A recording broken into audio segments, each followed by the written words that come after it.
izay no diavintsika trizay itao am-posy fandray de hiranonam-pifandray de nibahana teo amin'ny fiainako ny fampizarako ireo fitiavako rehefa matsiaro sy maninahiny de zay le kalotsika fahiny raha sendra maizim-bolana na mibalika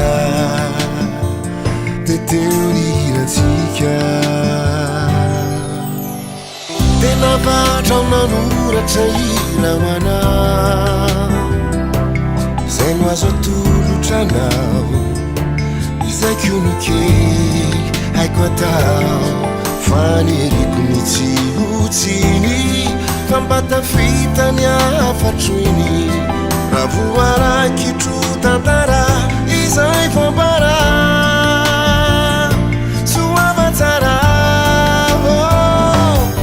fambolirao iranao soanao famboly vetso ao raha toka sitraka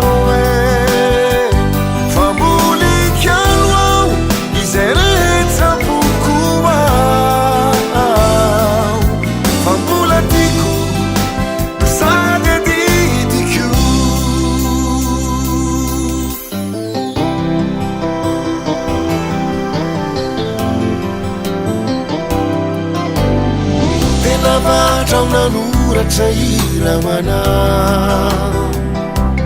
zay no azo atolotranao izay kono kely haiko atao